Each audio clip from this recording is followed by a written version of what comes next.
Alessandro Preziosi, il tuo personaggio nella città macchina è un ricercatore fotografo che si trova a confrontarsi, no, con la storia e l'evoluzione della città. Volevo chiederti come hai lavorato con il regista Dario Biello anche sotto il profilo tecnico.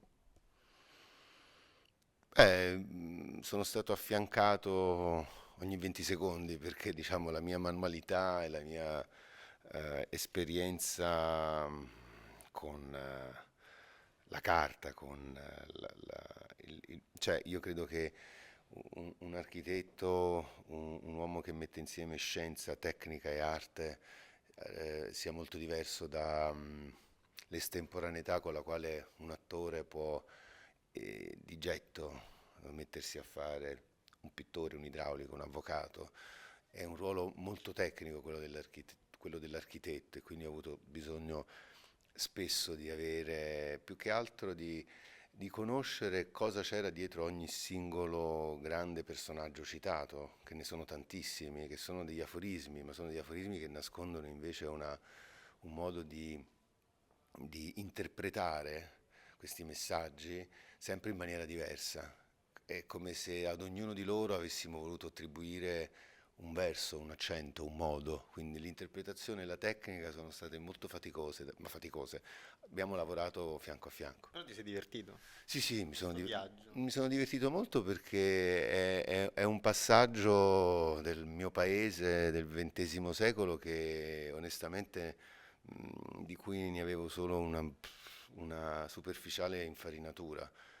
Cioè lo conoscevo più dal punto di vista musicale, culturale, sì, architettonico, nel manifesto, ma mai entrando così nello specifico, girando per Verona e vedendo delle cose che effettivamente sembravano un po' sghembe e che invece rappresentavano proprio il cuore del futurismo a Verona. Il cinema e l'arte permettono di continuare sempre a studiare, questa è la... Volevo chiederti pensi che possa essere il messaggio principale che il film vuole trasmettere agli spettatori riguardo anche il rapporto che abbiamo tutti noi con il patrimonio architettonico, urbano del Novecento e non solo. Beh, io credo che il messaggio principale sia quello come oggi fa del resto l'architettura anche di Mario Cucinella, è quello di occupare la periferia, occuparla nel senso di visitarla, di mettere a conoscenza delle persone cosa c'è nella periferia, oltre a raccontarla nel suo degrado cinematografico attraverso retrospettive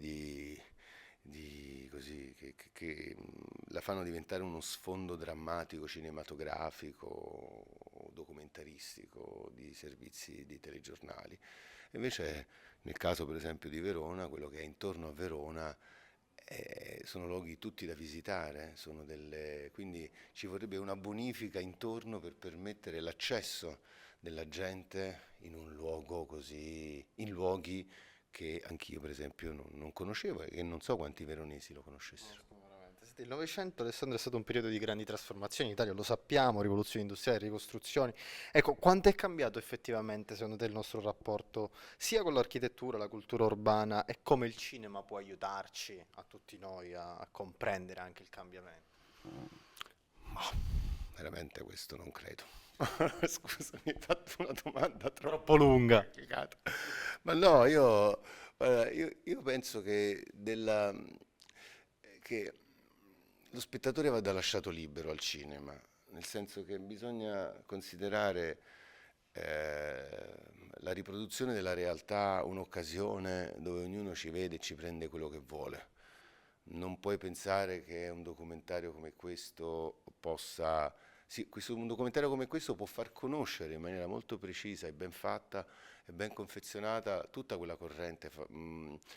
Io la definisco fantastica perché è imprevedibile, perché è stata una gamba tesa in mezzo al Novecento, perché è stata una sterzata incredibile rispetto all'insensatezza di tante situazioni geopolitiche, storiche, umane, antropologiche. Il futurismo ha improvvisamente fatto vedere un lato C del disco.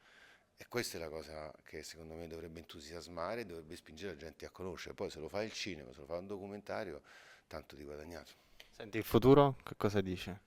Il futuro si chiamerà Luna, diceva Lucio Dalla.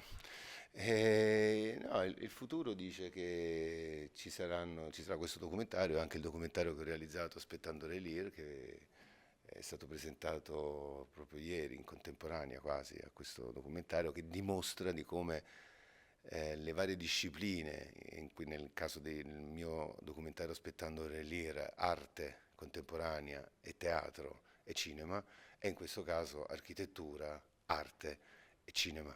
Quindi ci sono delle contaminazioni che a proposito di futuro mi viene da pensare che ormai eh, ci stiamo digitalizzando in maniera un po' più sana, cioè stiamo dando alla gente la possibilità di accedere in maniera più ordinata all'interno di uno schermo, seduti al buio, visto che a casa si impazzisce nel cercare tutto di un po' di tutto. Se la qualità è buona, questi due documentari dimostrano di come si possa accedere alla letteratura, al teatro, al cinema e all'architettura in un'ora e mezza con dei popcorn.